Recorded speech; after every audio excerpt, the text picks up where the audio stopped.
The Cathedral of Morofel had been built to silence women like her.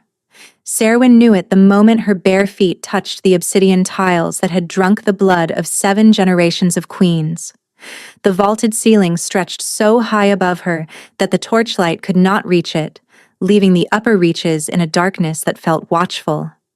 3,000 wolves had gathered in the great nave below the dais, their breath rising in pale clouds that mingled with the incense smoke.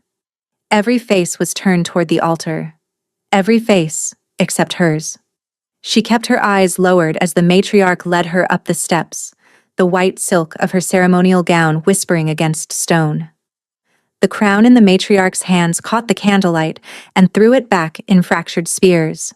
A crown of bone and silver, twisted into the shape of a wolf devouring its own tail. The crown that Corvin Ashvale, Alpha King of the Iron Wastes, would place upon her head before the sun rose. The crown that would make her his queen in name only.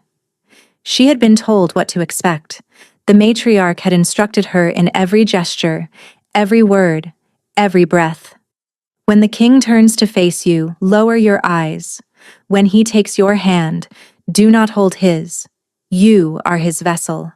You are his treaty. You are not his beloved. She had nodded through every lesson without arguing. There had been no point in arguing. Serwyn had been chosen for this throne, not because Corvin wanted her, but because the Council of Wolves had decreed she was the last living daughter of a bloodline old enough to legitimize him. Her family had been slaughtered in the war. Her village had been razed. She had been hidden in a convent of silver-bound nuns for 11 years before the council found her. She was 16 when they took her from the convent. She was 19 now, and in the 3 years since the binding, the man who had married her had not spoken her name even once. He called her wife when the courtiers were watching. He called her my lady when the servants were near. He called her nothing at all when they were alone, which was almost never. The matriarch stopped at the foot of the altar. "Lift your eyes, child," she whispered. "He comes." Serwyn lifted her eyes. Corvin Ashvale entered the cathedral through the eastern arch, and the 3,000 wolves below the dais dropped to one knee in a single rolling motion that sounded like a wave breaking. He wore black. He always wore black. His shoulders were broad enough to fill the doorway, his hair the color of wet iron, his eyes the pale gray of a winter sky over the sea. There was no warmth in him. There had never been warmth in him. He climbed the dais steps without looking at her. This was the 3rd anniversary of their binding, the night the old laws required him to renew the vows in public, the night the kingdom would witness once again that the Alpha King had taken his queen and would father an heir upon her before the next winter. 3 years they had been waiting. 3 years the council had whispered. 3 years Serwyn had lain awake in the chamber adjoining his and listened to him pace the floor on the other side of the wall. He had visited her chamber 11 times in 3 years. She had counted. She had counted because there was nothing else to do. And on each of those 11 nights, he had been with her with the careful, distant courtesy of a man performing a duty he despised. He had not kissed her. He had not spoken to her. He had not stayed when the visit was over. She had wept the first time, the second time, the third. By the 11th time, she had not wept at all. Corvin took his place at the altar. He did not look at her. The matriarch began the words. Serwyn heard them the way one hears thunder behind a closed door, by bone and by blood, by silver and by flame, by the breath of the first wolf, and the howl of the last. The litany rolled through the cathedral like a slow tide. She answered when she was supposed to answer. She knelt when she was supposed to kneel. She offered her left wrist when the ceremonial blade was drawn, and she did not flinch when the silver tip opened the old scar. A drop of her blood fell into the chalice. Corvin offered his own wrist. The matriarch drew the blade across his skin. His blood fell into the chalice and mingled with hers. He still did not look at her. She had told herself, on the carriage ride to the cathedral, that tonight would be different. Tonight, she would tell him. After the ceremony, when the courtiers were gone, when the corridors were empty, when there were no witnesses to make him perform, she would knock on the door between their chambers, and when he opened it, she would say the words she had carried alone for 2 months and 17 days. I am with child. She had imagined his face 100 times, the cold version, the surprised version, the suspicious version, the indifferent version. She had not allowed herself to imagine the kind version because she did not know how to picture it on him. But she had hoped, in the smallest folded place inside her chest, that the news might crack something, that the child might be the thing that made him see her. She lifted the chalice. She drank.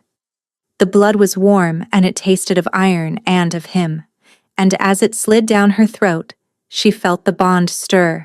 The bond she had carried for 3 years like a sleeping animal. The bond that had never woken because he had never let it. Tonight it stirred. Tonight, for the first time, she felt him on the other end of the thread. Her breath caught.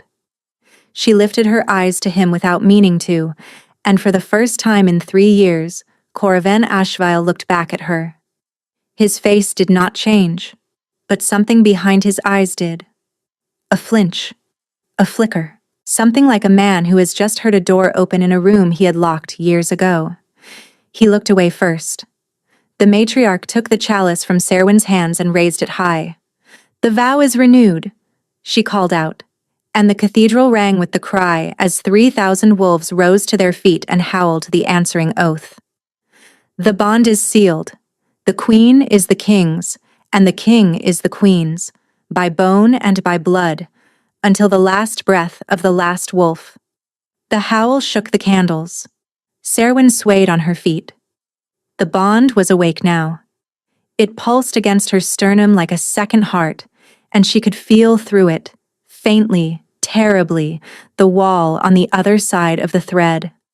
The wall Corvin had built around himself, brick by brick, year by year. The wall he had spent 3 years reinforcing precisely because this moment was always going to come. He had felt the bond stir too. She knew it. And he was already, even now, pushing it back down. The ceremony ended. The wolves dispersed. The courtiers withdrew. The matriarch bowed and was gone.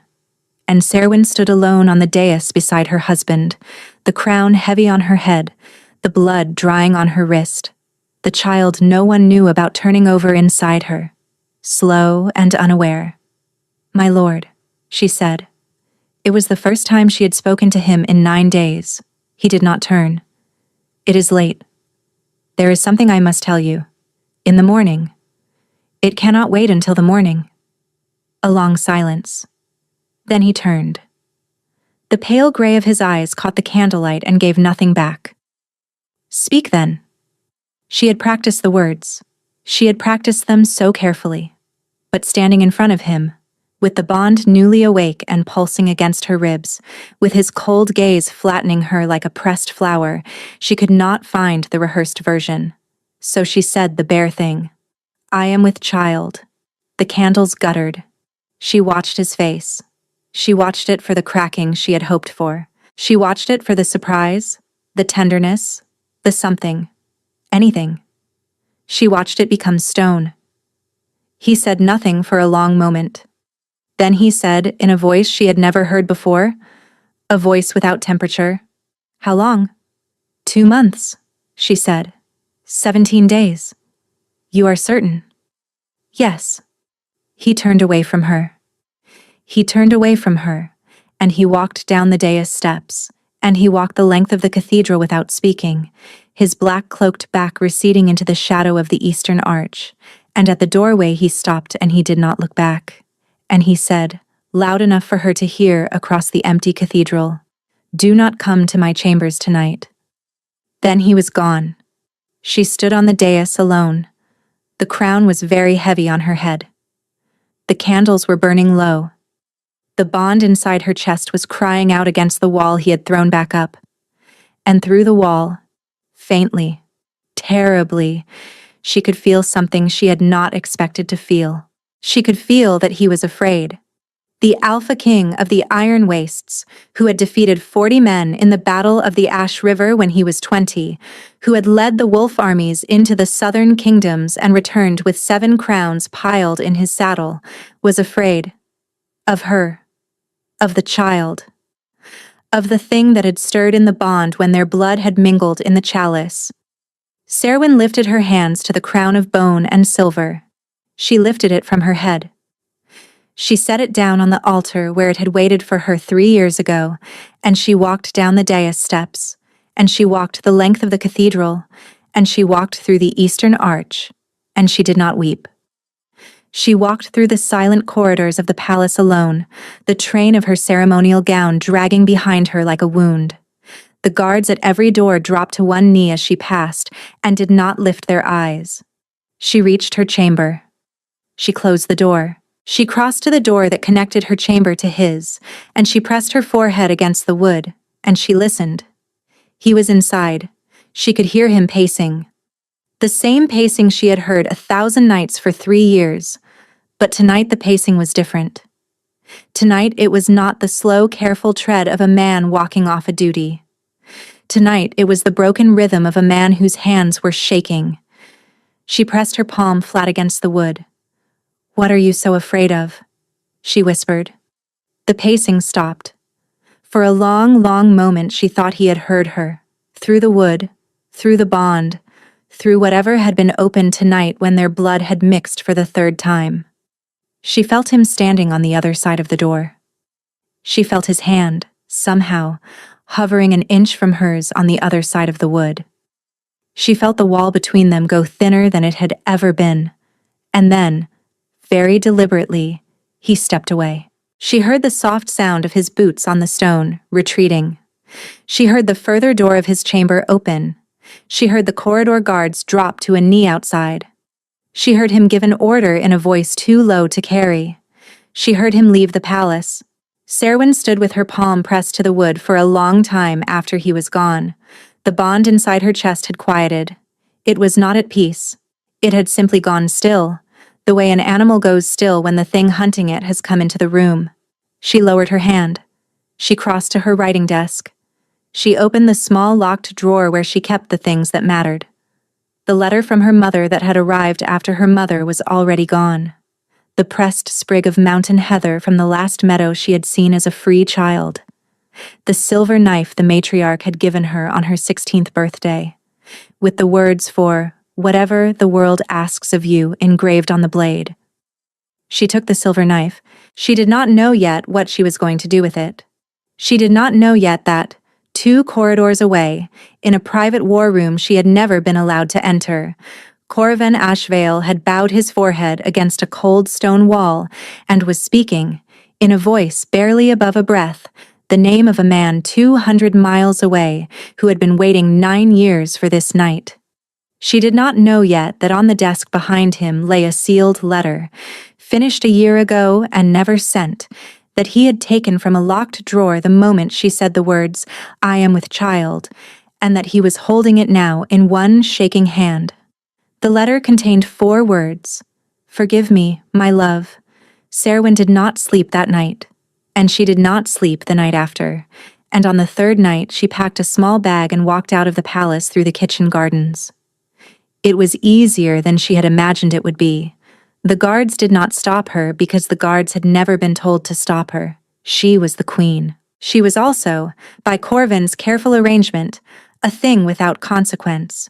No order had ever been given for her safekeeping, because no one had ever imagined she would have somewhere to go. She had somewhere to go. The convent of the silver-bound nuns lay 4 days' ride to the south, in the foothills of the Drowned Mountains, in a valley so narrow and so forgotten that the maps of the kingdom did not name it. She had been raised there for 11 years. The Mother Superior, Vitharis, had wept the day the council came to take her.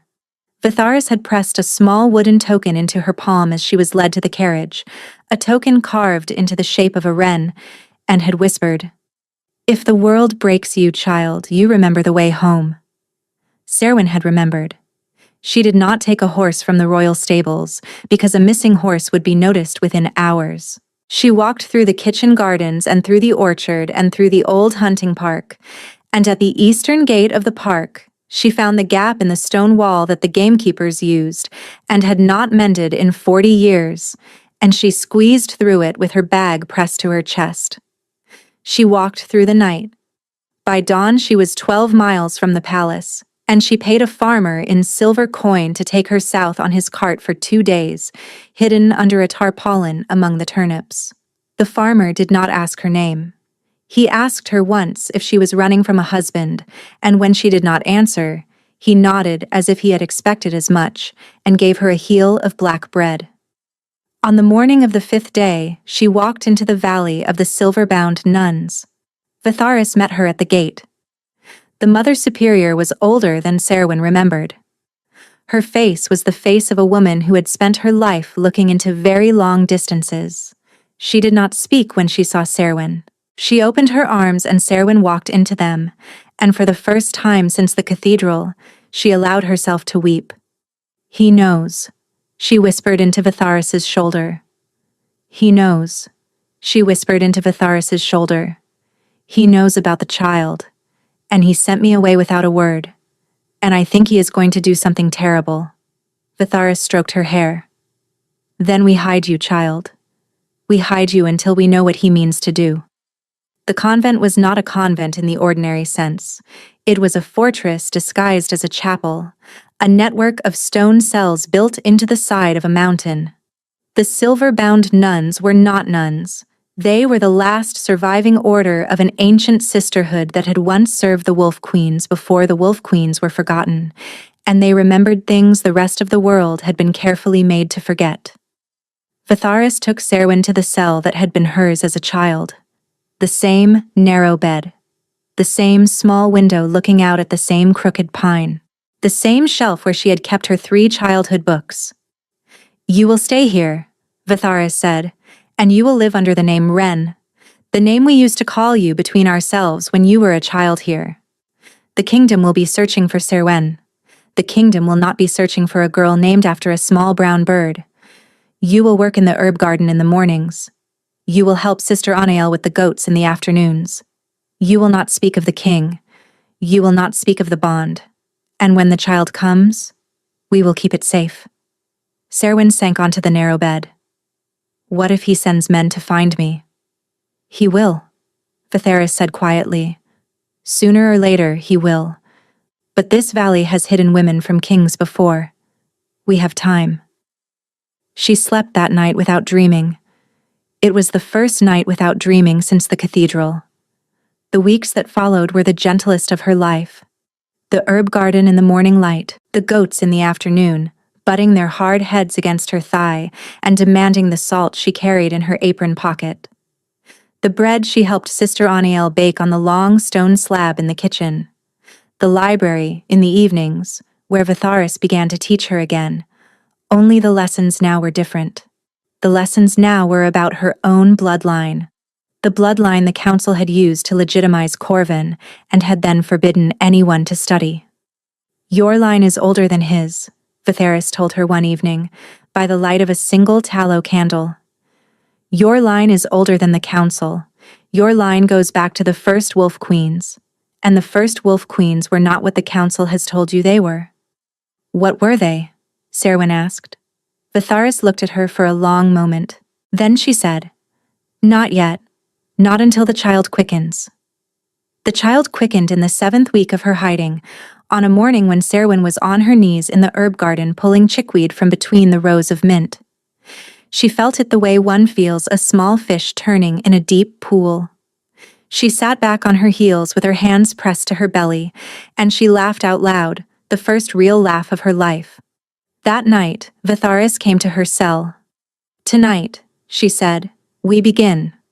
She brought a basin of water and a single white candle and a small clay bowl of something that smelled of pine resin and old smoke. She had Serwyn lie down on the narrow bed. She placed her palms on Serwyn's belly. She closed her eyes. For a long time, she did not speak. When she opened her eyes again, her face was the color of old parchment. "What?" Serwyn whispered. "What is it?" "The child," Vitharis said carefully, is not what I expected. What did you expect? A wolf, a pup of the king's line, a small, ordinary, wolf-blooded heir. And what is it instead? Vitharis sat down on the edge of the bed. She took Serwyn's hand. She held it the way one holds the hand of a person about to be told something very large. Serwyn, she said. What did you feel in the cathedral, when your blood mingled with his in the chalice? What did the bond feel like when it woke? It felt, Serwyn said slowly, like something on the other end of the thread that he had been hiding from me for 3 years. And what was the something? I don't know. I felt only that he was afraid. Vitharis nodded slowly. Yes, he would be. Why would he be afraid? The Mother Superior looked at the candle for a long moment before she answered. Because, child, I do not believe your husband is what the kingdom believes he is, and I do not believe the child you carry is a wolf at all. Serwyn's heart began to beat very fast. Then what is it? Vitharis opened her mouth to answer. The convent bell began to ring. Not the noon bell. Not the evening bell. The other bell. The one that hung in the highest tower. The one that had rung only twice in Serwyn's lifetime. The bell that meant riders were approaching the valley. Vitharis was on her feet before the third peal. Stay here, she said. Do not open the door. Do not light a candle. Do not make a sound. She was gone before Serwyn could ask anything more. Serwyn sat in the dark. She heard faintly the sound of hooves on stone. She heard the gate of the outer wall being opened. She heard voices, men's voices, and Vitharis's voice answering, low and steady. She heard, after a long time, the sound of boots in the corridor. The boots stopped outside her door. She held her breath. The boots moved on. Vitharis came back to her cell as the moon was rising. The Mother Superior's face was gray. They were the king's men, she said. They are still searching for me? No, child. They were not searching for you. They were searching for the child. The child has not even been born. They knew the child existed. They knew approximately when it had been conceived.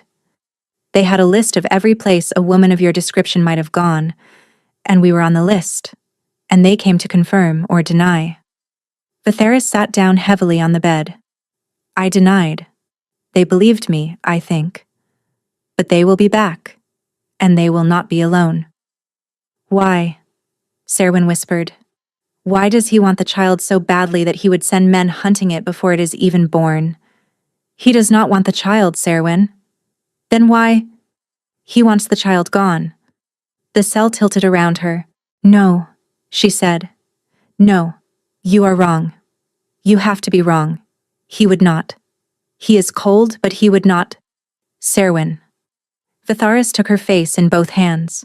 Listen to me. The men who came tonight were not the king's ordinary guards. They were a unit called the Quiet Hands. The Quiet Hands do one thing only. They do not arrest. They do not capture. They do not bring prisoners back. The Quiet Hands are sent when a problem must be ended without witnesses. He sent them, Serwyn breathed. He sent them. For me. For the child you carry. And for you, because you carry it. Serwyn sat with her hands flat on her belly. The child, for the second time, turned over inside her, slow and content. She could feel its small, contented turning, and she could feel, faintly through the bond she had thought was sealed shut, the answering pulse of something on the other end of the thread. The wall around Corrivan Ashvale had cracked. He was somewhere in the night, somewhere awake, and he was thinking about her. She could feel his fear and his grief, and a third thing she could not name, a third thing that felt almost like longing, almost like a man weeping in a locked room. She did not understand any of it. Vitharis, she said. What is the child? The Mother Superior was silent for a long time. Then she said, I will tell you. I will tell you tonight. But first you must know that what I am about to tell you was buried by the council 200 years ago, and the men who buried it silenced every woman who knew it, And the only reason I know it now is because my own mother whispered it to me on the night she passed. She drew a long breath. Your husband is not the last of the Ashvale line. I know that. He has a brother. The council exiled the brother before I was born. The council did not exile the brother. Vitharis's voice was very quiet. The council took the brother. And the brother your husband had, the brother whose name is forbidden to speak, was not Corvin's younger brother. He was Corvin's older brother. He was the rightful king. And he was not. The convent bell began to ring again. The other bell. The high bell. Riders approaching. But this time, more than one. This time, many. Vitharis was on her feet, her face draining of all color. They came back, she breathed. They came back too quickly. Someone betrayed us. The first arrow shattered the cell window before Serwyn could draw breath to cry out. The arrow buried itself in the wall an inch from Serwyn's ear. The tip glistened with a black resin she recognized at once, because the silver-bound nuns had taught her to recognize it as a child. Wolfsbane reduced and thickened with the sap of the death vine. Vitharis had her by the wrist before the second arrow came. The chapel, the Mother Superior said. Now, run. Serwyn ran. She ran in her sleep shift and her bare feet, her bag forgotten on the bed, the silver knife from her writing desk pressed against her ribs where she had hidden it inside the binding of her chemise. Vitharis was ahead of her, moving with a speed that no woman of her age should have possessed, her white robes flying behind her like the wings of a great bird. They went through the corridor and down the stone stairs and across the cloister yard, and as they ran, Serwyn saw, through the columns, the shapes of the riders pouring through the breached outer gate. There were at least 20 of them. They wore no colors. They carried no banners. They moved in the absolute coordinated silence of men who had been trained together for many years to do one thing. The quiet hands. Vitharis pulled her into the chapel and barred the door behind them. The chapel was small and very old, its single stained glass window depicting a woman with a wolf curled at her feet. Sister Anael was already there. So were 6 other sisters. They were arming themselves. Serwyn realized with a shock that took her breath. From a chest that had been hidden beneath the altar. Short blades, silver-edged, gleaming. The silver-bound nuns, it turned out, had not been called silver-bound for the color of their habits. Sisters, Vitharis said, it is the quiet hands. They have come for the child. Sister Anael, who had taught Serwyn how to milk a goat, drew a curved silver blade from the chest and tested its weight in her palm. Then they will not leave this valley unanswered. Anael, no, you cannot. Mother. Anael did not look up from the blade. We swore an oath to a bloodline older than this kingdom. We have waited 200 years for that oath to be called. It has been called tonight. Vitharis closed her eyes. She nodded. Serwyn, she said, you will go through the chapel undercroft. There is a door behind the altar. It opens into a passage that goes through the mountain and comes out in the next valley. There is a horse waiting at the far end. You will take the horse, and you will ride east to the river, and you will follow the river south to the sea. And at the sea you will find a fishing village called Lentharn, and in the fishing village you will find a man named Bray, who keeps a one-eyed dog. You will say to him, the wren has come home, and he will know what to do. I cannot leave you, Serwyn said. You can. You will. Vitharis. Child. The Mother Superior took her face in her hands one last time. You are the last living daughter of a line that the council tried to extinguish 200 years ago and did not entirely succeed in extinguishing. The thing you carry inside you is the reason we kept that line alive. If you fall tonight, 200 years of women fall with you. Do you understand me? No, Serwyn whispered. No, I do not understand any of this. You will. Go. The chapel door shuddered under a heavy blow. Anael and the other sisters took up positions facing it, their silver blades catching the candlelight. The door shuddered again. A third blow split the wood. Vitharis pushed Serwyn toward the altar. Go, child. Go now. The thing in your belly is worth more than every life in this chapel, and we know it and we chose it. Go. Serwyn went.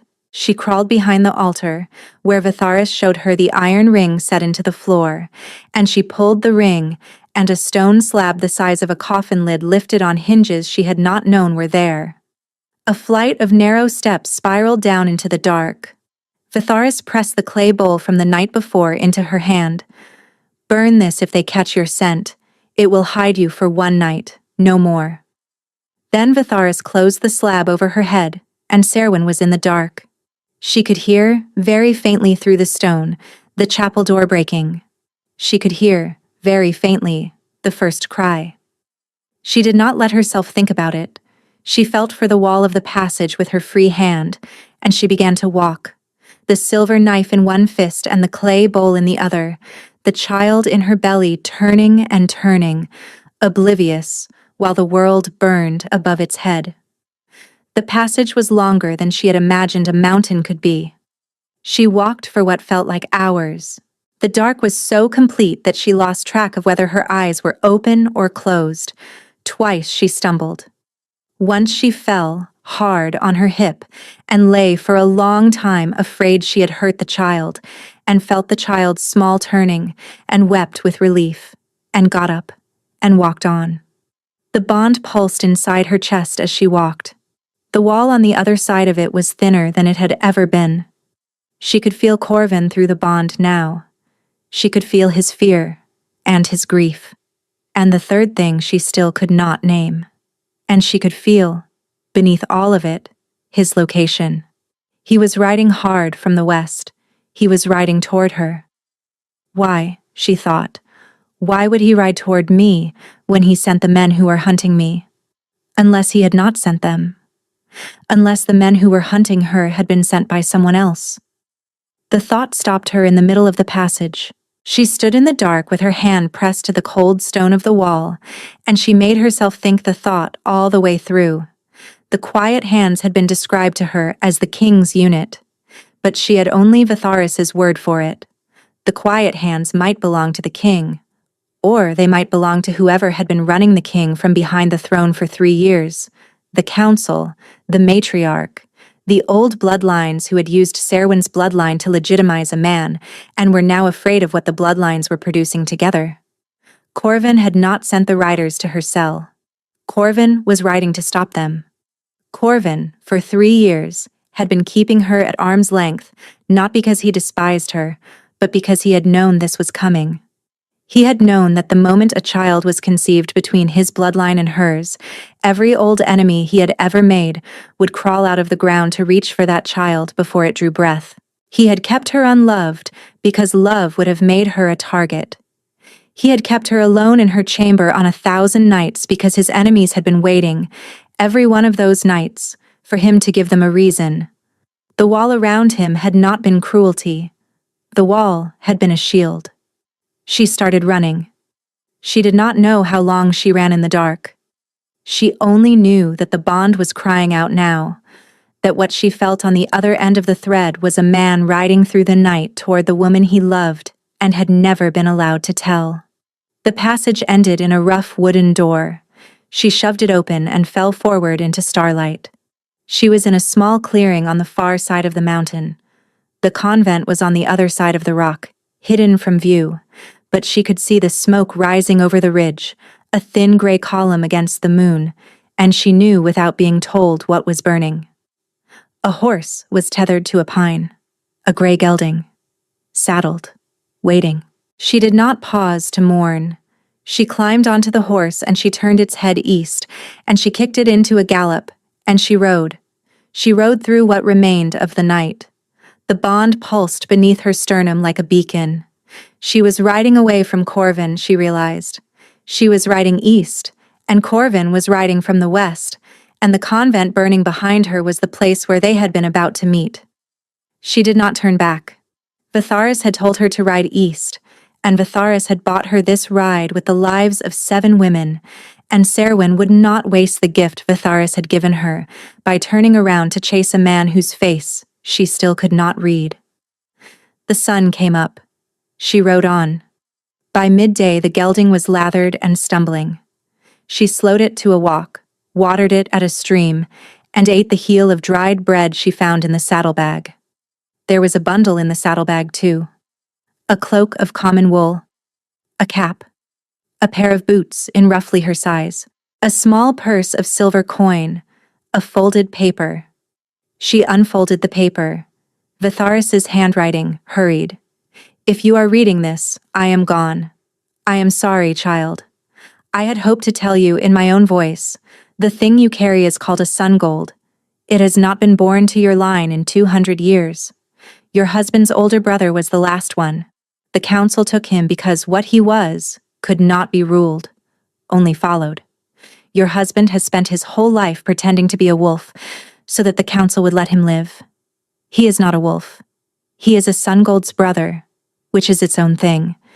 And he has loved you from the first hour he saw you, and he has never been allowed to say it. Trust the bond.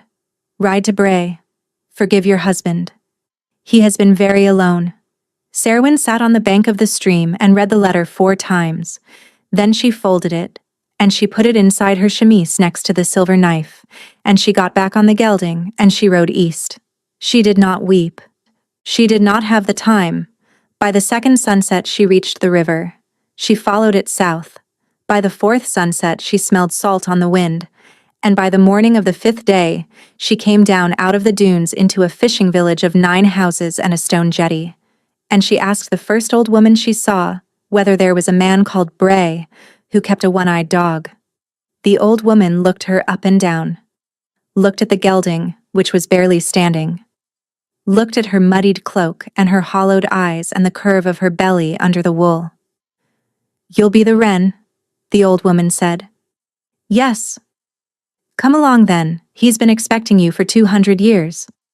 Bray was a man of perhaps 60, with a gentle face, and hands that had worked rope his whole life. His one-eyed dog was an enormous greyhound that came to Serwyn and pressed its forehead against her belly and made a small whining sound. Bray watched the dog do it, and then he looked at Serwyn, and his face went very still. "It is a sun gold then," he said. "That is what Vitharis wrote. Vitharis is gone." "Yes." He bowed his head for a moment. Then he lifted it. "Come inside, child. We have very little time. The men hunting you will reach this coast within the week, and your husband will reach it perhaps a day before them. We need to decide which of them you mean to meet first." Serwyn sat down at his rough wooden table. The dog laid its head in her lap. The child in her belly turned over inside her, content and unaware. She was so tired. "I want to meet my husband," she said. "I want to meet him before they do." Bray looked at her for a long moment. Then he nodded, once, and he went to the door of his cottage and he whistled a long, low note into the wind, and from somewhere on the dunes, a horn answered. And Serwyn understood, with a slow, cold clarity, that the fishing village of Lentharn was not a fishing village at all. It was a gathering. It had been waiting for her for 200 years.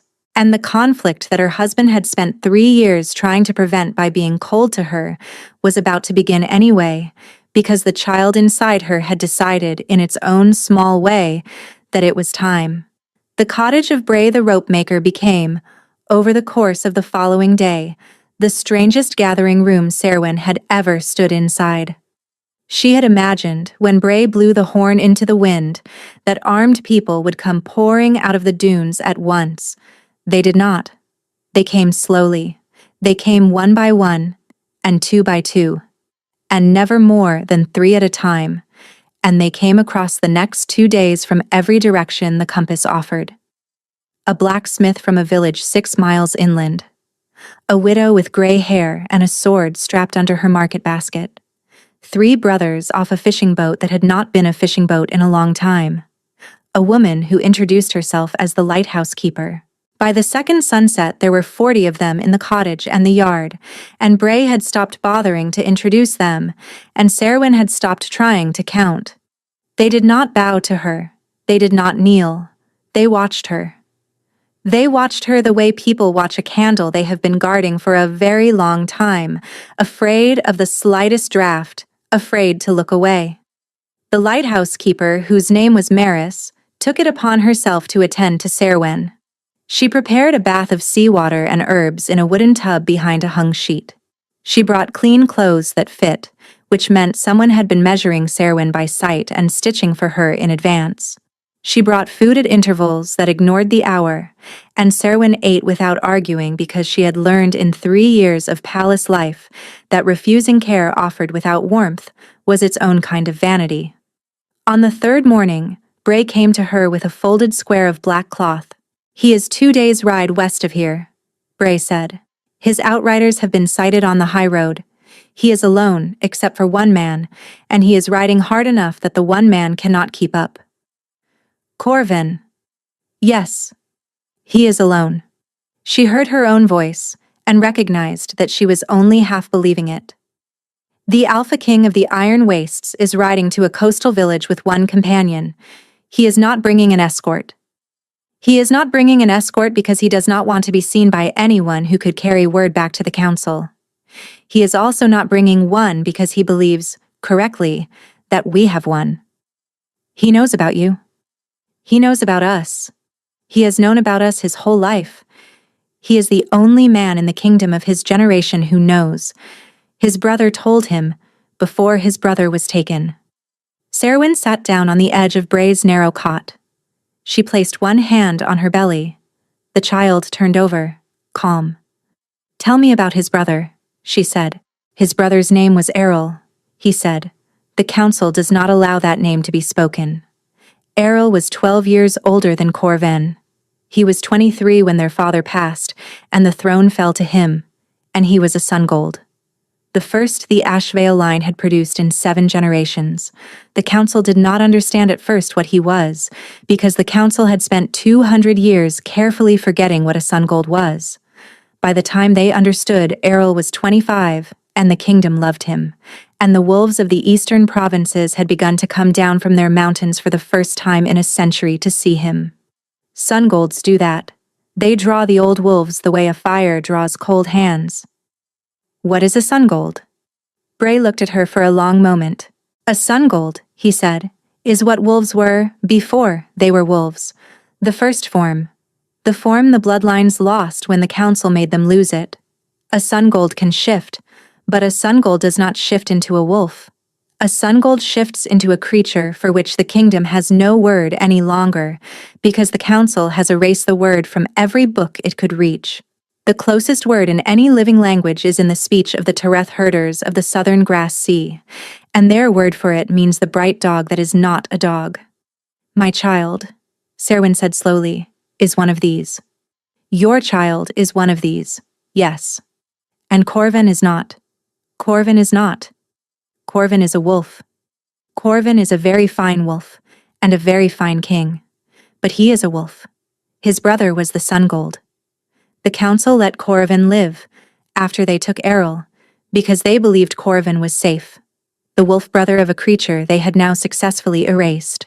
He carries the wolf, and he carries the bond to the Sungold line through his brother, and that bond is what allows him to recognize a Sungold when one is conceived. He felt your child the night your child was conceived. He has felt it every night since. Serwyn pressed both hands flat over the curve of her belly. He has felt the child for 2 months, she whispered. Yes. He has known, for 2 months, that I was carrying the thing the council took his brother to prevent. Yes. And he said nothing. He said nothing because he was afraid that if you knew, you would not be able to hide the knowing. He said nothing because the council watches your face, child. They have watched your face every day for 3 years. He could not afford for them to read in your eyes what was growing in your belly, so he made certain there was nothing in your eyes for them to read. He made certain you hated him.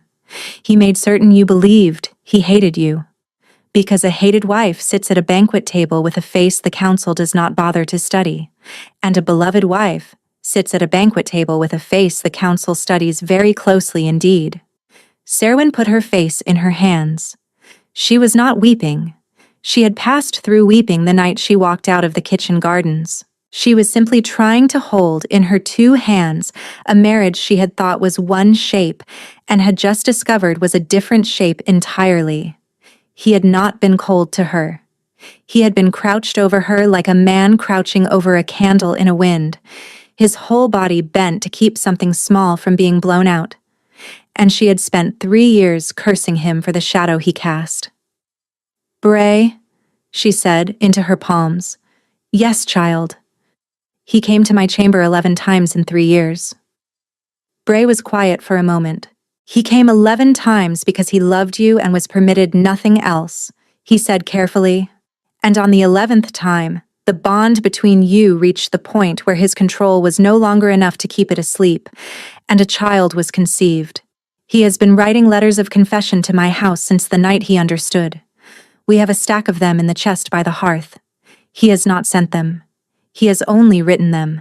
He is a man who writes letters to people he believes he is not allowed to speak to." "Show me," Serwyn said.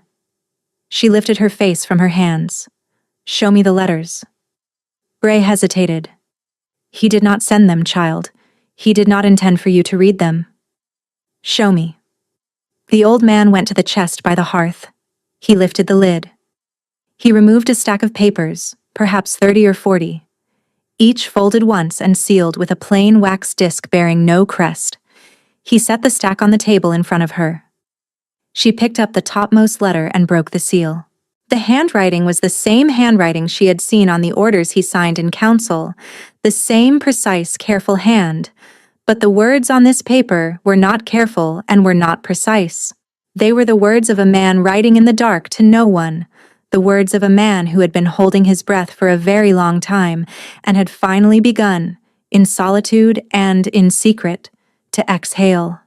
"I watched her at supper tonight. She did not eat. I did not eat either. She believes I do not look at her. She has stopped looking at me, which is what I asked the world for, and which is breaking me." She picked up the next. "The child quickened today. I felt it through the bond at the 3rd hour past noon. I had to ask the envoys to leave the room. The child is a sun gold. I knew it would be. I do not know how I will keep her safe." The next. "She knocked on the door tonight. She pressed her hand against the wood. I felt her on the other side. I almost broke. If you are ever to read these letters, my love, you will know that I came within 1 inch of breaking that door down and telling you everything. And the only reason I did not is that the ones watching the corridor would have reached you before sunrise." The next. "She has gone. She has gone tonight. And I am glad. And I am ruined. Vitharis has her. The quiet hands will move within the week. Forgive me, brother. I have failed her in every way a man can fail a woman, and the only thing I have left to offer her is the chance to outrun the ones I cannot stop from hunting her." Serwyn set the letters down. She placed both palms flat on the table. She looked at Bray, and she said, "Bring me a horse. Child, bring me a horse. I am riding to him. Child, he is riding to you. He will be here within the day. You do not need to ride. You only need to wait." I have waited 3 years. I have waited 3 years on the wrong side of a wall I did not understand. I am not going to wait another 6 hours. She stood up. The one-eyed dog rose with her. "Bring me a horse, Bray." He looked at her for a long moment. Then he bowed his head, the first time he had bowed it, and he said, "Yes, my queen." It took an hour to ready the horse. Maris the lighthouse keeper insisted on a heavy cloak, and a second pair of boots, and a wineskin and a satchel of small loaves. The blacksmith brought a blade he had made himself, a short thing meant for the saddle, balanced for a hand the size of hers. He pressed it into her palm without speaking. The widow with the gray hair came forward with a small leather pouch that smelled of pine resin, the same compound Vitharis had pressed into her hand in the chapel. "Burn it if you are followed," the widow said. "It hides a scent for one night. Sister Vitharis taught me how to make it 40 years ago. It was the last thing she taught me." "You knew her?" "I was her sister in arms before she went to the convent. I made my choice." She made hers. I am sorry I am here. And she is not. Serwyn took the pouch. She mounted the horse. The whole strange small gathering of 40 assembled in Bray's yard to watch her go. They did not cheer. They did not call after her. They stood in the late afternoon light with the sea wind in their faces and watched her ride west out of the village, and their watching had the weight of a thing that had been waiting 200 years to begin. The one-eyed dog ran beside the horse for the first mile. Then it stopped and turned and went back. It had been told by some signal she had not seen that she did not need its company on this ride. She rode west into a low red sun. The bond was alight beneath her sternum now. She did not have to guess at his direction. She rode along the line of it as if along a stretched rope, and the rope thrummed in her chest with each hoofbeat, and the sun went down, and the moon came up, and at the 3rd hour after midnight, on a ridge above a dry stream bed, she came over the rise and saw a single small fire burning below her. A man sat beside the fire. A black horse was tethered to a thorn tree behind him. The man's head was bowed. He was not eating. He was not sleeping. He was holding something in both hands, turning it over and over, the way a person turns over a thing he has loved for a long time and cannot afford to look at directly. She slid down from her saddle. She left the horse on the ridge. She walked down through the loose stones of the stream bed in her borrowed boots, and the man at the fire did not lift his head, because the bond had told him she was coming an hour ago, and he had been sitting there, turning the thing in his hands, waiting to be ready. He was not ready. She stopped on the far side of the fire. He still did not look up. "Corvin," she said. He drew in a breath that shook all the way down. "My lady." "No," she said. "Not that. Not anymore." He lifted his head. His face in the firelight was the face of a man she had never met. The cold mask was gone. What was underneath had been underneath the whole time, and what was underneath was a man whose eyes had been carrying a grief she had spent her marriage believing was indifference. "Serwyn," he said. The first time he had ever spoken her name.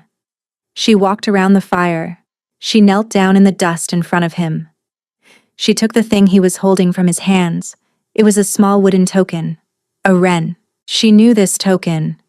She had carried its twin in a locked drawer for 11 years, since Vitharis had pressed it into her palm on the day the council took her. She had not known that there was a second one. "Where did you get this?" she whispered. "My brother carved them. He carved a pair. He gave one to a girl he had never met, on the day she was born, and asked Vitharis to keep it for her until she was old enough to need it. He kept the other one for me. He told me, before he was taken, that the girl would find me one day, and when she did, I was to give her the second wren, and to ask her forgiveness, and tell her that I had loved her since before she had a name." He closed his eyes. His shoulders shook once. "I have failed you," he said. "I have failed you in every way a man can fail a woman, and I have spent 3 years building the cage I kept you in, and tonight I am going to ask you to forgive me even though I do not deserve to be forgiven, because the council is going to be on this coast within the week, and I cannot face them and ask your forgiveness at the same time, so I am asking now." She set the wren down on the stone between them. She placed both her hands on either side of his face. He was trembling under her palms. The alpha king of the Iron Wastes, who did not tremble, was trembling. "I read your letters," she said. His eyes opened. "All of them?" "All of them." He started to speak. She put her thumb against his mouth. "Listen to me," she said. "I am very angry with you. I am going to be very angry with you for a long time. You took 3 years from us that we are not going to get back, and you let me believe a story about myself that nearly broke me, and I am not going to pretend tonight that those things did not happen. I know. But I am here. I rode through the night to find you. I am here because the bond between us has been awake for 2 months, and you have been standing on the other side of it weeping, and I have been standing on my side of it furious, and we have wasted enough time. Serwyn, the child, she said, is yours. Whatever it is yours, and it is mine, and it is going to be born, and we are going to keep it safe together, because I am done being kept safe without my consent, and you are done keeping yourself safe by destroying what you love. Is that understood? He nodded once. He could not speak. She leaned her forehead against his. Tell me you love me, she said. Say it once. You have written it 40 times to no one. Say it once to me. I have loved you, he said, since the night of my brother's passing, when Vitharis came to me in secret and told me that there was a girl child in a convent who had been promised to my line, and showed me a sketch of her face, drawn by a sister who had seen her sleeping. I have loved you since I was 14 years old. I have loved you longer than I have known your name. I have loved you every day of our marriage, and I have hated every day of our marriage, and I have hated myself most of all. And I am sorry, Serwyn. I am so sorry. The child turned over in her belly. Both of them felt it. She saw his eyes widen in the same instant her hand moved to her side, and a small bright pulse of warmth went through the bond between them, a pulse that did not come from her and did not come from him. A pulse that came from the third small dreaming creature whose existence had set this whole long, terrible season in motion, a creature that, even unborn, was already reaching for both its parents at once. It was the first time in 3 years that any of them had been in the same circle of light. Corvin's hands came up at last and closed over hers, and he bowed his forehead against her belly, and Serwyn, kneeling in the dust of the dry stream bed with the fire burning at their side, finally allowed herself to weep. They did not sleep that night, but they rested. She lay with her back against his side, and his arm across her belly, and the small fire burning down to coals in front of them, and the bond between them was so quiet, after 3 years of being held under, that she kept startling awake to make sure it was still there.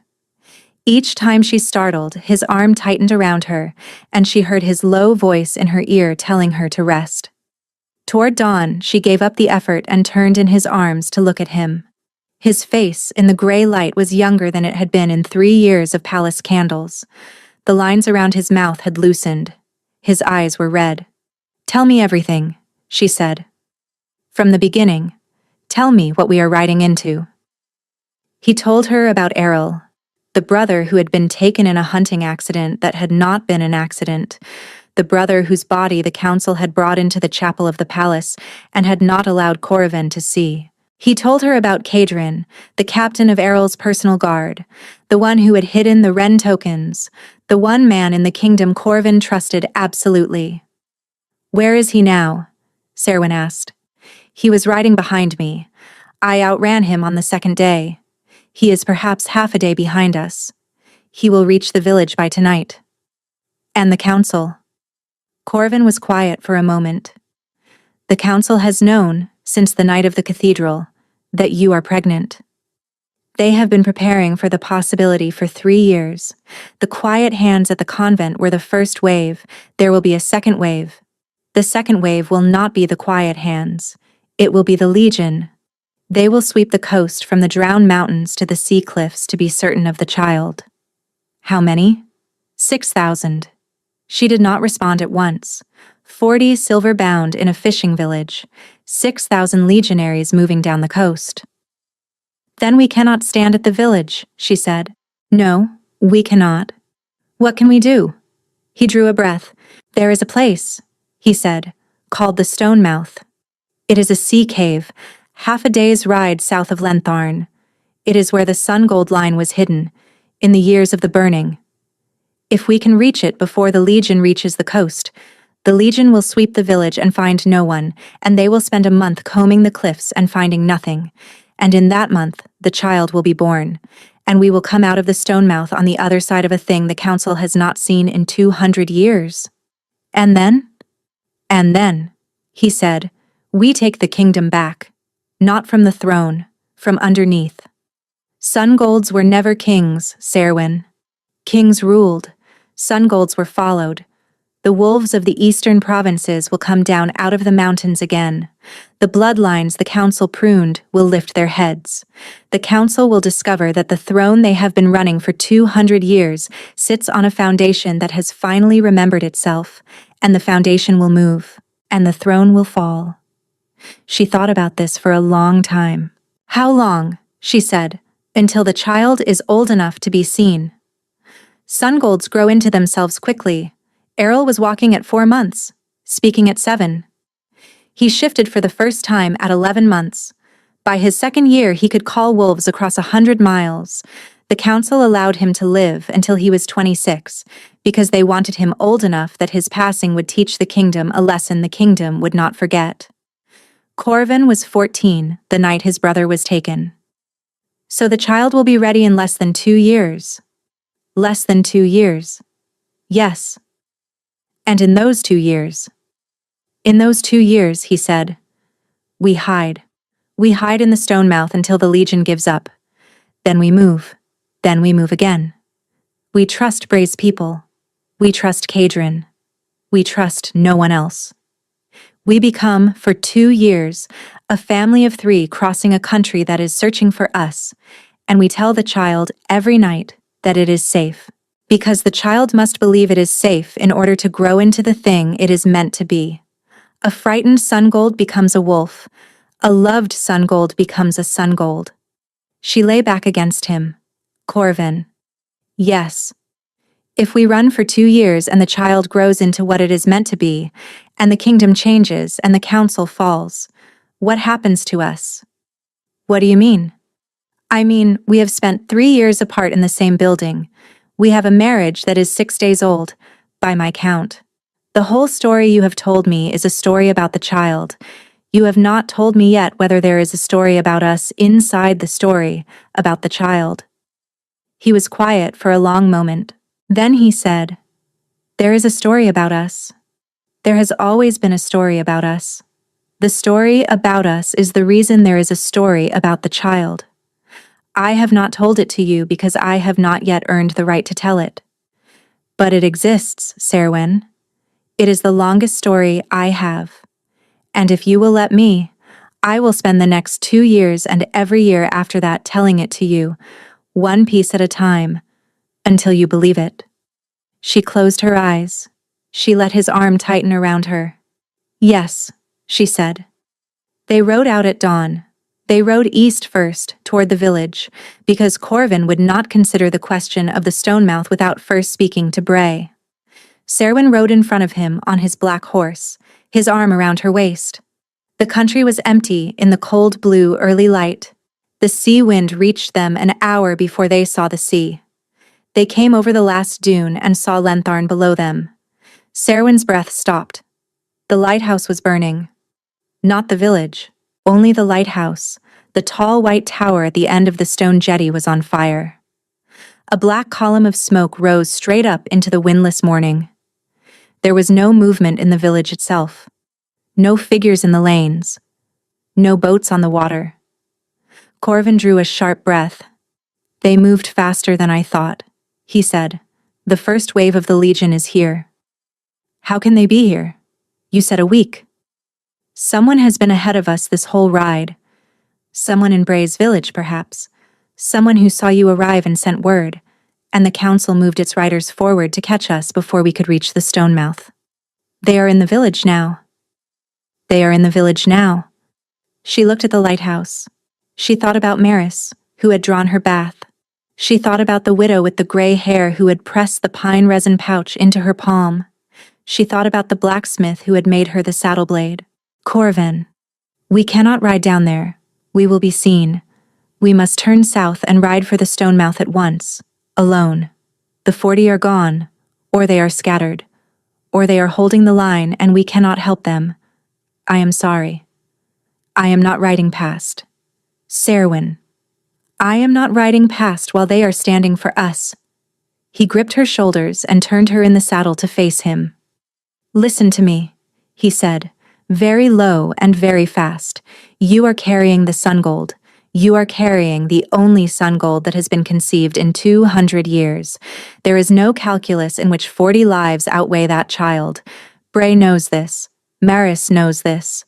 Every one of them rode into this village knowing it. If you ride down into Lentharn now, you make their stand meaningless. She stared at him. She understood the arithmetic.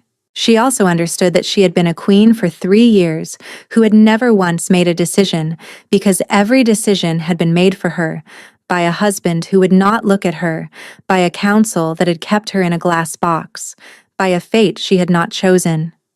And that if she rode south now, away from Lentharn, she would be making the right decision. But she would be making it because Corvin had told her to make it, and she would resent him for it. And the resentment would become a small new wall inside the bond, and the wall would grow. Corvin, she said. Yes. I am riding down, not to fight. I am not foolish.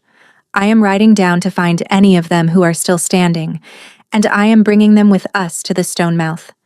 They have waited 200 years. They are not going to be lost in the lanes of a fishing village while I run. He stared at her.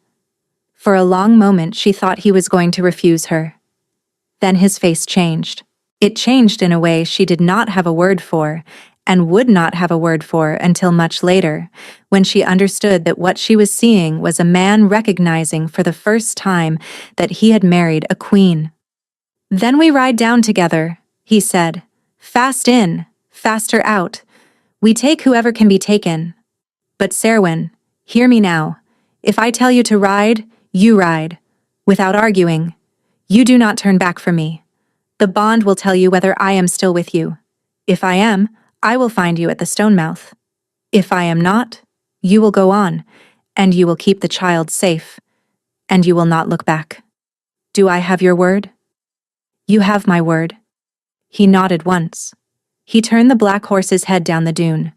They rode into Lentharn at a hard gallop. The village was not empty. Serwyn saw that the moment they passed the first cottage. Figures in the lane. 2 men in the unmarked dark armor she had seen on the quiet hands, lying still beside the well. 3 of Bray's silver-bound, lying still nearer the smithy. The morning light was very clear and very thin, and made every detail too sharp. The clash had passed through here perhaps an hour ago. Serwyn could hear it, faintly, somewhere on the cliffs north of the village. Steel and shouting, a long way off. Corvin reined in the black horse hard at the center of the village, where Bray's cottage stood with its door hanging open on one hinge. He swung down. He lifted Serwyn down after him and set her on her feet behind the horse's bulk, where she could not be seen from the cliff path. Stay, he said. He went into the cottage with his sword drawn. He came out a moment later, his face like stone, and he shook his head once. Bray? Serwyn whispered. Bray is not here. There has been a struggle inside. He was taken, perhaps. Or he ran. There is a trail going north toward the cliffs. The fighting we hear is them, I think. Some of the 40 made it to the cliff path with him. They are trying to draw the Legion away from the village, into the cliffs, to give us a clear road south. She understood. She understood that 40 people were spending themselves, at this moment, to clear a single road for her, and that the road would close behind her the moment she rode down it, and that she would never know which of them had survived. Corvin, she said. Yes. There is something in there, in the cottage, isn't there? He did not answer. She moved past him before he could stop her. She went into Bray's cottage. The one-eyed dog was lying on the floor by the hearth. Its great gray body was very still, and Serwyn knelt down beside it without thinking, and she put her hand on the dog's flank, and the dog was warm, and the dog's flank rose under her palm in a small, ragged breath. Corvin, she called, he is still with us. He came in. He bent over the dog. He looked at the wound in the dog's side, a long cut from a blade that had been swept low. He looked at Serwyn. He cannot ride, he said gently. He cannot walk. We cannot carry him fast enough. I can heal him. He paused. What? I can heal him. She had not known she was going to say it until she said it, and once she had said it, she understood that she had known the whole time. The thing inside her had known. She had been the slow one, refusing to listen, but the thing inside her had known. Corvin. The child is awake. The child knows what I am. Vitharis taught me, in the convent, that the bloodline carried a gift the council had buried with its name. I have never been allowed to use the gift, because to use it was to be discovered. I am not going to leave this dog in the doorway of a man who saved my life. She put both her hands flat on the dog's side. She closed her eyes. She did not know what she was doing. She only knew that the child in her belly turned over slowly, dreamily, and that something opened inside her chest that had been closed her whole life. A door behind a door behind a door. And that, on the other side of the innermost door, was a warmth she had felt only once before. In the cathedral, when her blood had mingled with Corvin's in the chalice, and the bond had stirred for the first time. The warmth flowed down her arms and out through her palms. The dog drew a long breath that did not rattle. Under her hands, the wound in the great gray flank knit itself closed. Not all the way, not whole, but enough. The dog's head lifted. The single dark eye opened and found her face, and the dog made a small whining sound that was not pain, and Serwyn leaned down and pressed her forehead against the dog's forehead, and she said, "Get up. We are going." The dog got up. Corvin was staring at her. He was staring at her, the way a man stares at a sunrise he has been told for 40 years was a story. "Serwyn," he breathed. "Later," she said, "we go south." They went south at a hard gallop, the black horse alone now, the one-eyed dog running beside them on legs that should not have been carrying him. Serwyn rode in front of Corvin, his arm tight around her, the leather pouch of pine resin clenched in her fist in case it was needed, the small saddle blade strapped at her thigh. The sun climbed. The country south of Lentharn was a country of low salt flats and broken rock, the kind of country that did not hide a rider well, and they pushed the horse harder than the horse was meant to go. The dog kept pace at a long, easy lope that was not quite right. By mid-morning they reached the cliff line where the land fell away into the sea. The stone mouth, Corvin had told her, opened in the cliff face, from the seaside. There was a goat path down the cliff that the silver-bound had cut into the rock 2 centuries ago, hidden by an overhang from anyone watching the cliff top, and at the bottom of the path was a tide-cut shelf of stone, and at the back of the shelf was the cave entrance, which the tide closed off twice a day. They needed to reach the path within the hour because the tide was rising. They reached the path within the hour. They did not reach it alone. A rider came out of the rocks behind them. One rider on a lathered horse, his face dark with dust and with travel. Corvin reined in hard. His sword was halfway out of its sheath when he saw the rider's face. Then he sheathed it again, his shoulders dropping, and Serwyn heard him laugh, a short broken sound she had never heard from him. "Cadrin," he said. The rider drew up beside them.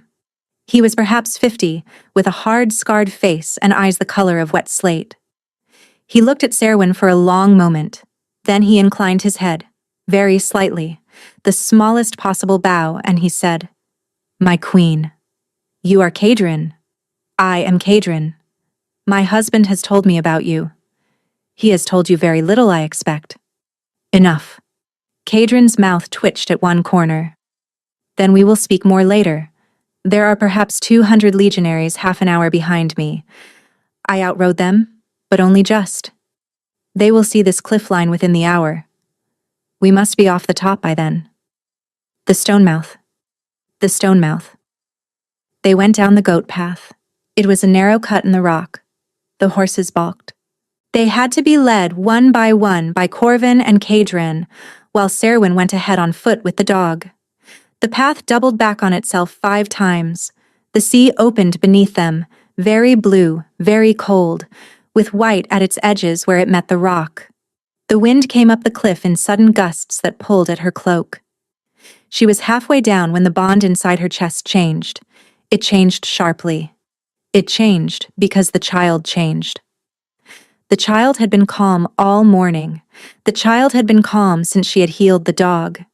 Now, on the cliff path, the child went still in a way that was not calm. The child went still the way a small animal goes still in a thicket when a larger animal comes near. Serwyn stopped on the path. "Corvin," she called. "Keep moving." "Corvin, the child." He came down the path to her in 3 long strides, dropping the rein of the black horse. He reached her. He put his hand on her belly. His face changed. "What is it?" he said. "What is it doing?" "It is hiding." "From what?" She looked up. Above them, on the cliff edge, a figure had appeared. Not a legionary. Not a quiet hand. A single figure in a long, pale robe, standing where the cliff path began, looking down at them with the calm, patient interest of a person who had found exactly what they had come looking for. A woman. Serwyn knew her at once, although she had only ever seen the face once, 3 years ago, at the cathedral, in the half-second before she had been told to lower her eyes. The matriarch. The woman who had crowned her 3 years ago. The woman who had stood at the altar and led her through the words of binding. Kadrin drew in a sharp breath, very quietly, on the path behind them. Corvin's hand on Serwyn's belly tightened. "She came herself?" he said, almost in wonder. "She did not send the legion. She came herself." "She has been the one running this," Serwyn whispered. "The whole time, not the council. Her." "Yes." The matriarch lifted one hand from her side. She did not call out. She did not speak. She only smiled, the small, thin smile of a teacher who has caught a clever student in a small expected lie. And she gestured with 2 fingers at the air to her left, and out of the rocks behind her, there rose, in absolute silence, perhaps 30 figures in long, pale robes identical to her own.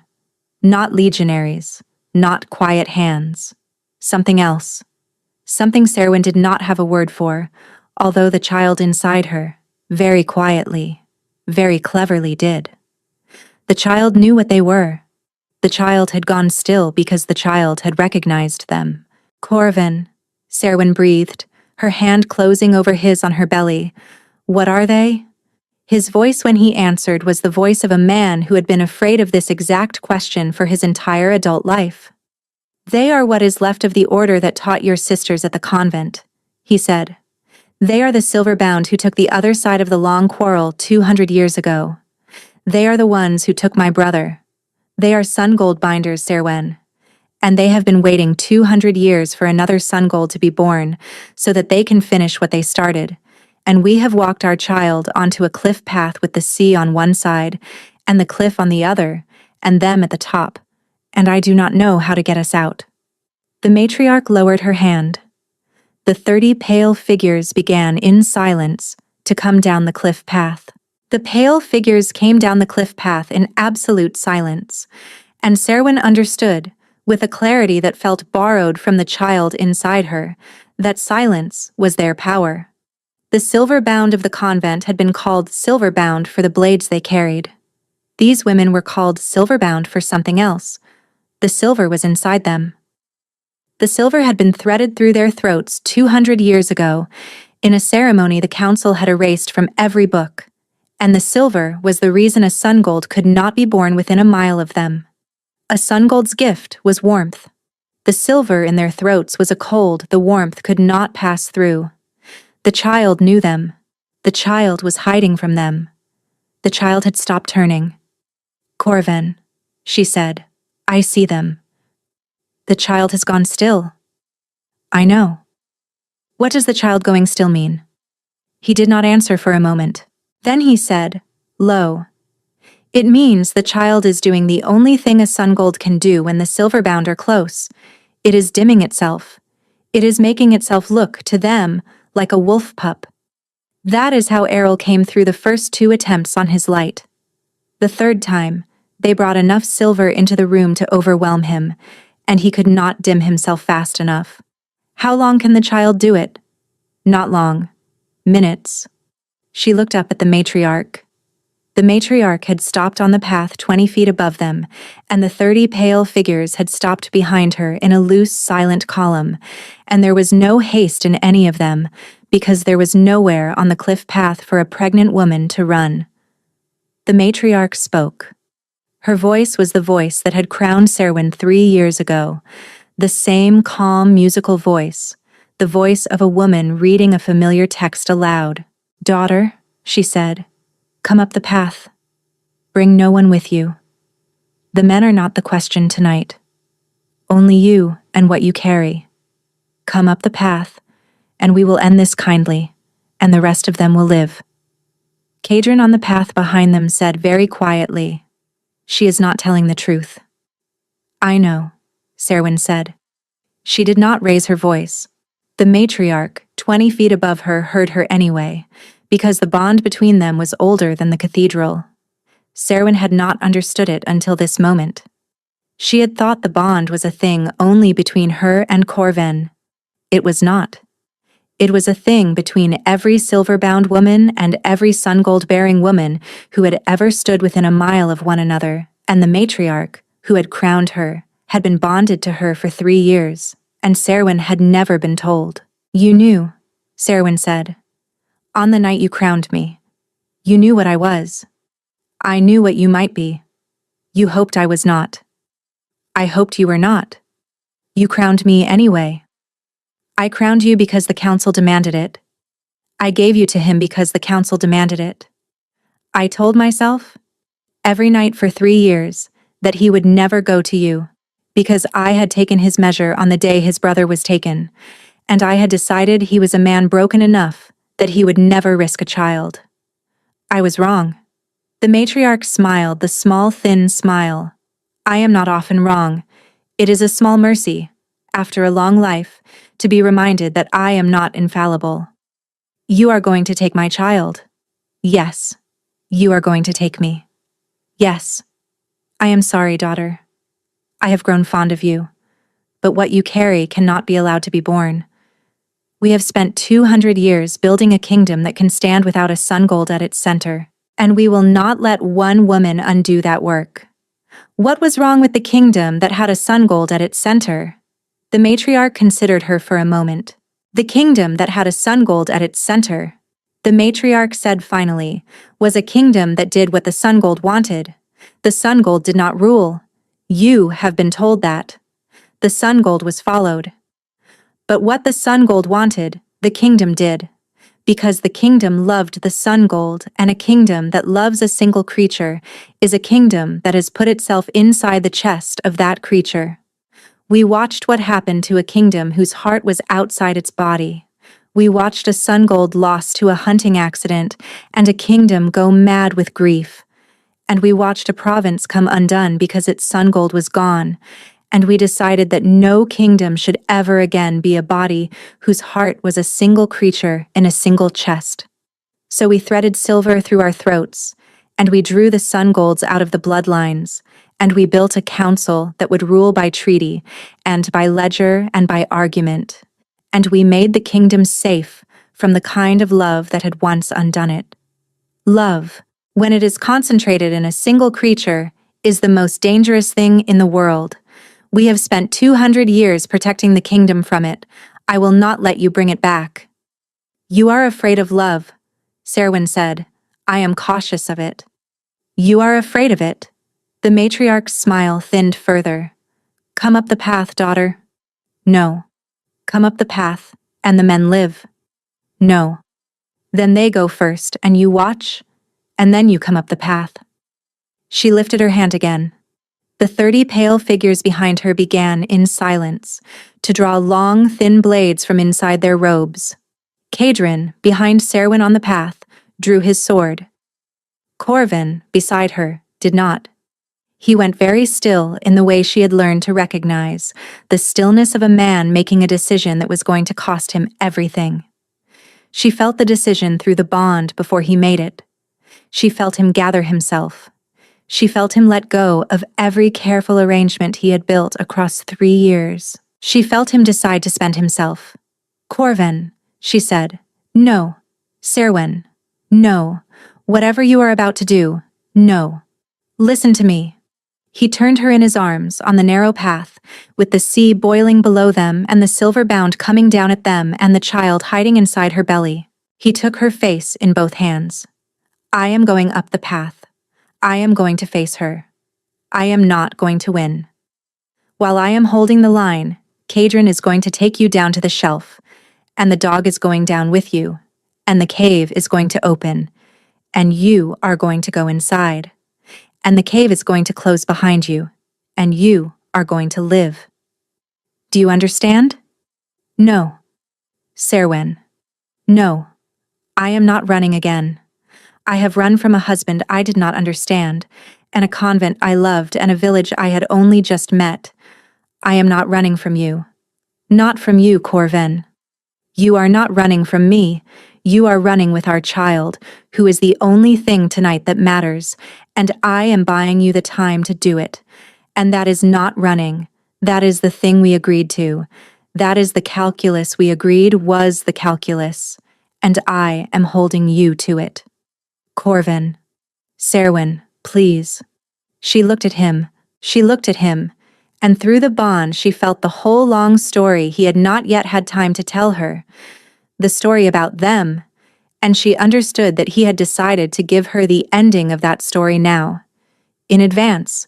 In case there was no later in which to tell her the rest.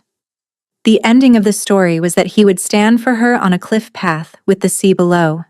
She did not accept the ending. No, she said, there is a third thing. There is no third thing? There is.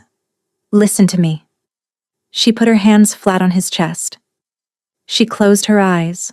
She reached down inside herself for the gold she had used on the dog in Bray's cottage, the gold that had opened in her chest like a door behind a door behind a door, and she did not push it out through her palms this time, because the dog had been wounded and the gold had known what to do. This time she pulled it up. She pulled it up into her throat. She pulled it up into her mouth. She opened her eyes. She turned in his arms to face up the path at the matriarch. She spoke. She did not know what language she was speaking. She did not know if she was speaking a language at all. The sound that came out of her was the sound the dog had made when she pressed her forehead against the dog's forehead in the cottage, but bigger, slower, deeper. A sound that came up out of the floor of the sea. A sound that was the sound a Sungold's mother made when the silver bound came for her child. The sound was not a cry of grief. The sound was a summons. The wind went still on the cliff face. The seabirds went still on the rocks. The tide, which had been climbing the cliff foot, paused. And from very far away, from the eastern mountains 100 miles inland, from the high ranges where the old wolves had been waiting in caves the council had not been able to reach, an answering sound came. It was a howl. It was a single howl, and then it was many howls, and then it was a chorus. And the chorus did not come from one place but from a long line of places, the line of the eastern mountains, the line of all the bloodlines the council had pruned and could not entirely cut. The matriarch on the path froze. For the first time in 3 years, Serwyn saw fear move across her face, the kind that comes when a woman who has run a long, careful course for a long, careful time understands that the course has just changed shape. "What have you done?" the matriarch whispered. "I called them," Serwyn said. "That sound is not yours to make. That sound belongs to the Sungold.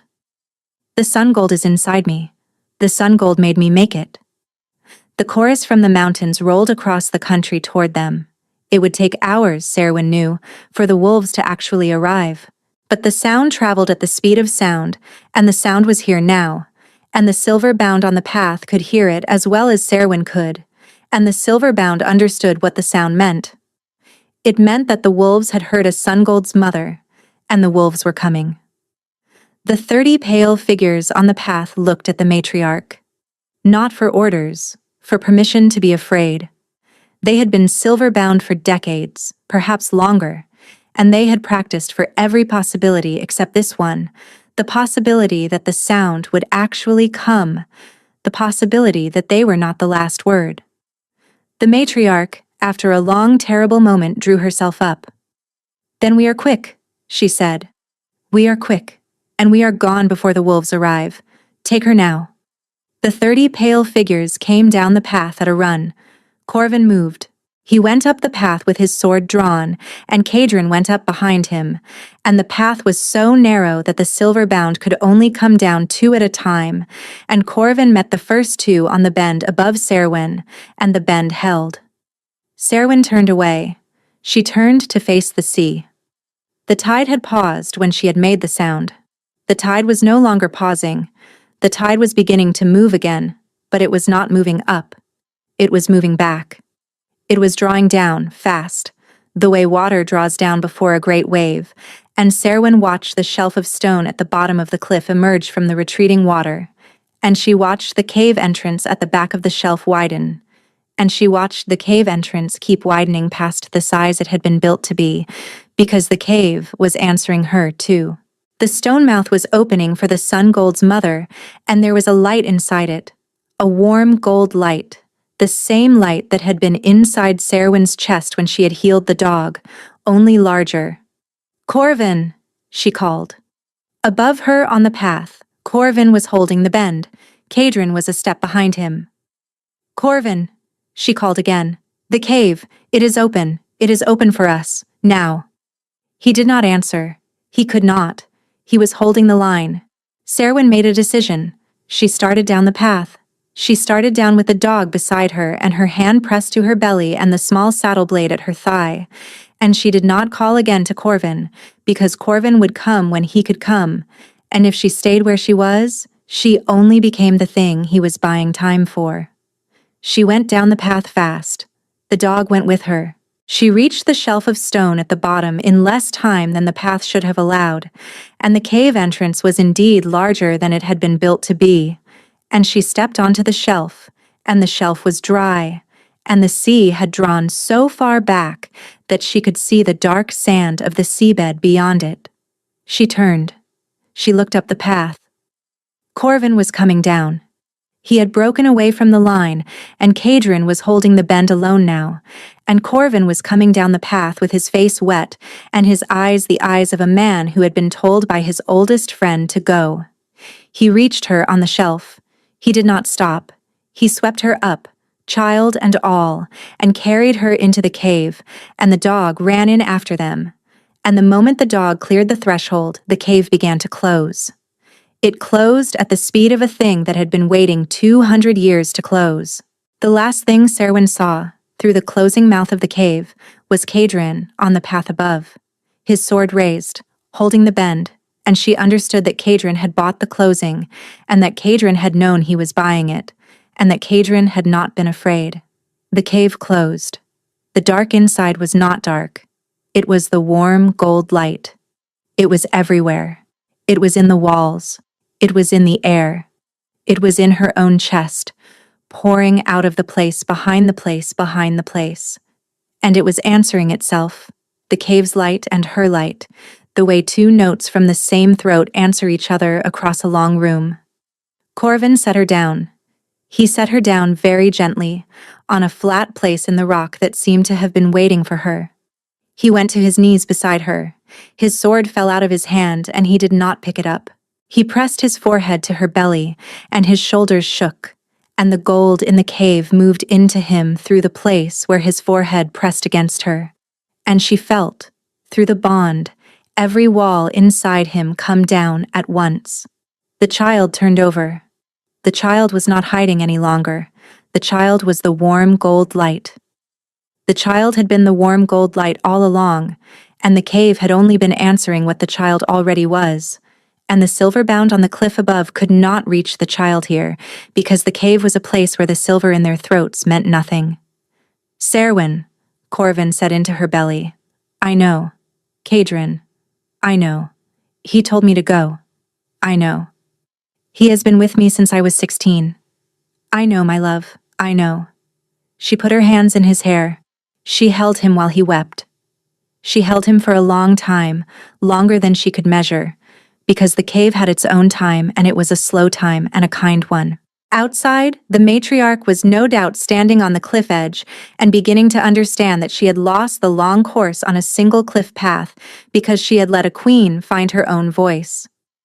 Inside the cave, Corvin wept against Serwyn's belly, and Serwyn held him, and the child between them turned and turned and turned, content at last. After a long while, Corvin lifted his head. "You called the wolves," he said. "Yes. How?" "I do not know yet. The child showed me. The gold showed me. I will know later." Serwyn. "Yes. You called the old wolves down out of the eastern mountains. They will be at the matriarch's gates within the week. The kingdom is going to change tonight. Not in 2 years. Tonight." "I know. You did that. The child did that. I only opened my mouth." He looked at her. He said, "There is a thing we have not done. A thing the bond between us has waited 3 years to do. I do not know if it can be done in here. I do not know if it can be done while you are carrying. But the bond is asking, Serwyn. The bond is asking very loudly. May I?" She understood what he was asking. She had felt it for the last hour, since the cave had closed around them, the bond pressing toward a thing it had been refused for 3 years. The mutual claim. The thing she had only ever been the receiver of. The thing she had never been allowed to give back. She tilted her head. She bared her throat to him. "Yes," she said. He bent over her. He pressed his mouth to the place where her neck met her shoulder. She felt his breath. She felt him hesitate, the way a man hesitates before a thing he has wanted his whole life and has refused himself, and she put her hand on the back of his head and pressed him gently down, and his teeth touched the soft place, and he claimed her. The bond unfolded between them. It was not pain.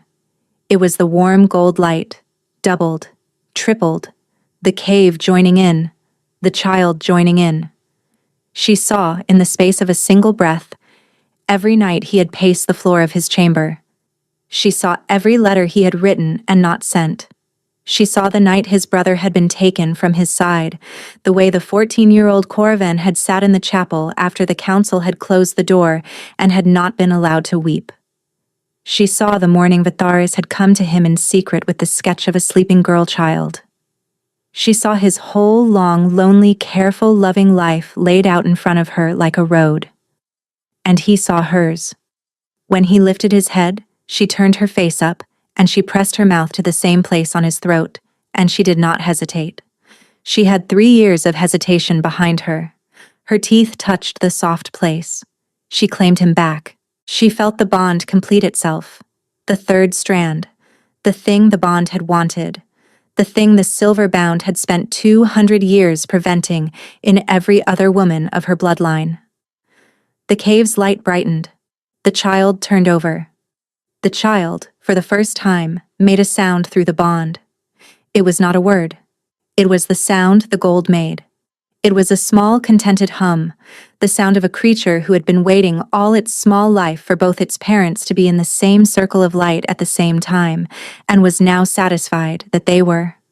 They stayed in the cave for 3 days, by their best count, although time inside the cave was not the time outside. They ate from a small store that had been laid in for them by Bray's people 2 centuries earlier and had been replenished, somehow, every season since. They slept curled together with the dog at their feet. They spoke. Corvin told her, at last, the long story he had said he would spend 2 years telling. He told it in 3 days, because there was time, and they were not running, and the cave was patient. They wept together for Kedron and for Vitharis and for Maris and Bray, and the widow with the gray hair, and they laughed twice, and the laughing surprised them both. On the 4th day, the cave opened. It opened on its own. It opened because the gold knew it was time.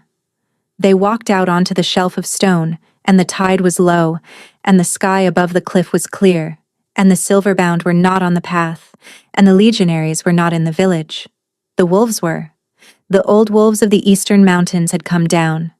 They had crossed the country in 3 days, which was a thing that should not have been possible, and they had reached Lentharn that morning, and they had filled the village and the cliffs and the dunes with their long grey bodies, and they had not come for blood. They had come because the Sungold's mother had called, and they had come to greet her, and they had come to escort her child home. The first wolf to step forward, when Serwyn and Corvin came up the cliff path, was a great old grey she-wolf with one milky eye, and the wolf bowed her head. And Serwyn knelt down in the grass at the cliff edge and put her forehead against the wolf's forehead.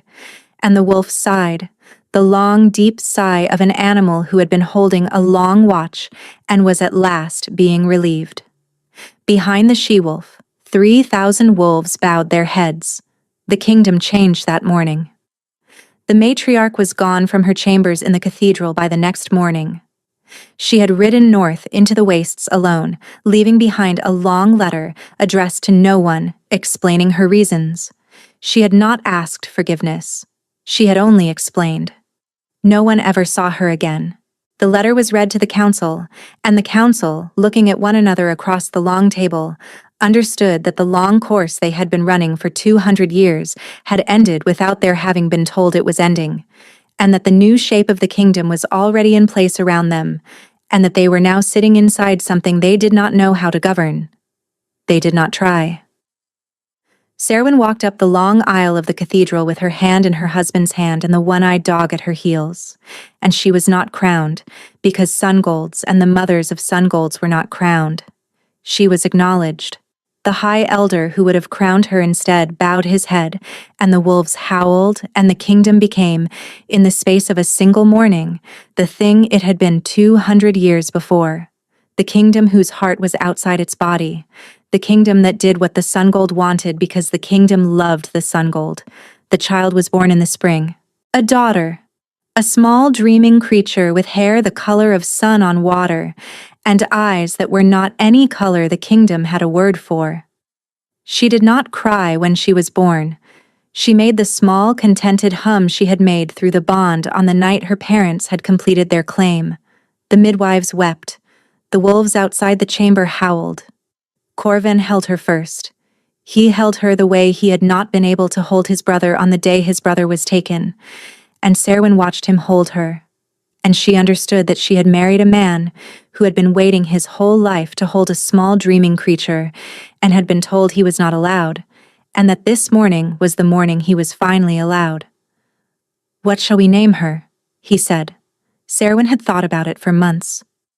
"Erilyn," she said, "for your brother, for the wren, for the woman I was before they took me." He bowed his head. He could not speak. The daughter hummed.